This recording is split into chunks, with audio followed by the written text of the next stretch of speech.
So yesterday, we sat down and talked about several wins USC had gotten through the weekend on the recruiting trail and in the early portions of yesterday. However, it hasn't even been 24 hours yet, and already we have got to talk about more wins as the USC Trojans are surging up recruiting boards. First and foremost, we need to talk about a fantastic edge addition from the state of Georgia. We then need to talk about USC strengthening up that secondary with a safety from Florida, and finally, an offensive lineman from the state of California that everybody needs to remember his name. But before we can jump into all of this, y'all know the drill. I have got to hear from you. Hop down to the comments, give me a Y for yes or an N for no.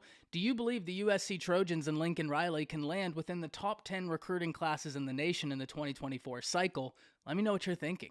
If you're new to the channel, be sure to subscribe. Hit that bell notification as I do constant college football content. You don't want to miss any of it. And if you enjoyed the content, be sure to like and comment down below, as those interactions seem small. They are massive to content creators such as myself, and we're on a push to 20,000 subscribers.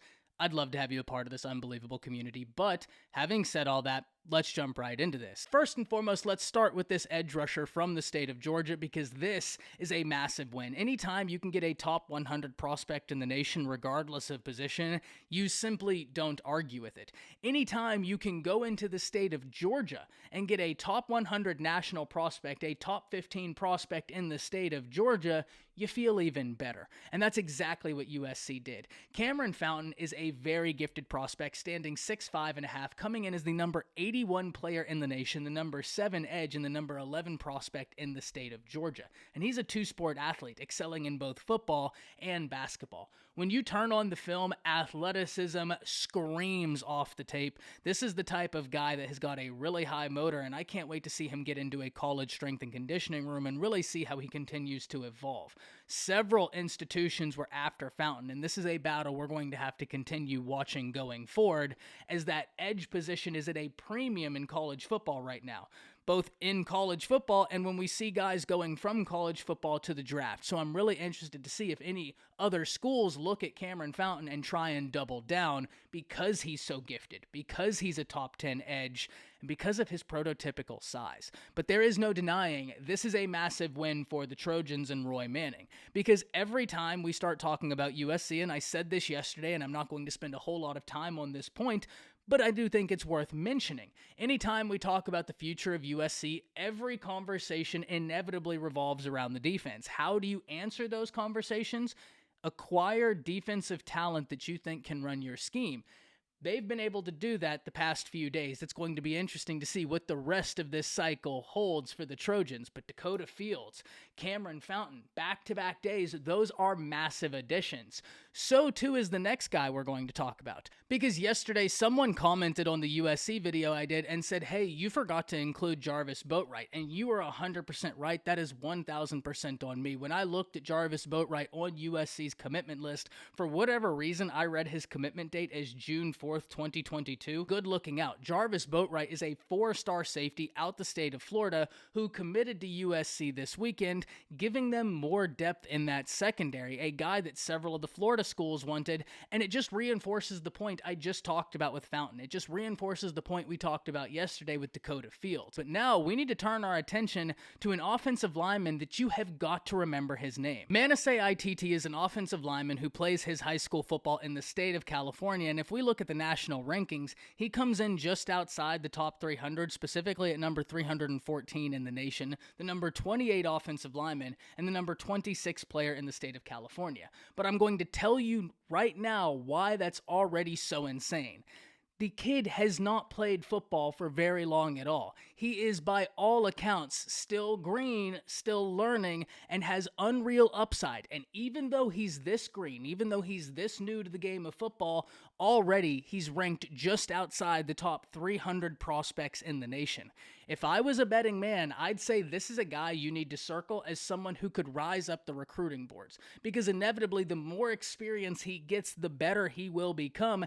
And this is a player you have got to keep at the forefront of your mind. Very athletic, oozing natural ability, just needs to be coached up. So I'm going to be very interested to see what his senior season holds for Itete. But one thing we need to realize, he's got prototypical size, standing 6'5", 290 pounds, and I think he's only going to continue getting bigger. And just like we talked about with Kameryn Fountain, this is a two-sport athlete. This is someone who actually came to the United States to play basketball and along the way found football. It is an awesome story of triumph, and I am always moved by stories like this. It's why a few years ago, whenever hero Canoe was taking college football by storm, I thought it was so awesome. I wanted to make several videos on him because I thought it was a story people needed to be aware of. So too do people need to be aware of this story. A very talented individual who the sky is truly the limit for, and they're only getting started on their journey. And where is their starting place in their journey?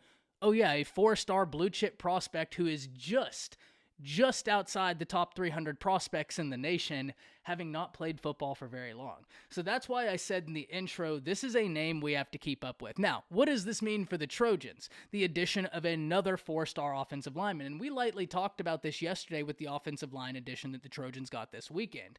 That I'm very interested to see what work Josh Henson is able to do along this offensive line. Yesterday, I referenced Henson's work at Texas A&M, where he inherited a young offensive line and had them playing well beyond their years. So I'm interested to see the evolution of the USC offensive line, but once again, and I hate to beat a dead horse, if you want to improve your circumstances in college football, one of the best ways to do so is increase the level of talent. Getting in guys such as Itete, that's exactly what you need to do, and I'm interested to see the rest of the work that Henson will do in this class. I've talked about it before. Henson has done great work at getting offensive linemen in the state of California ever since he's been the offensive line coach of USC.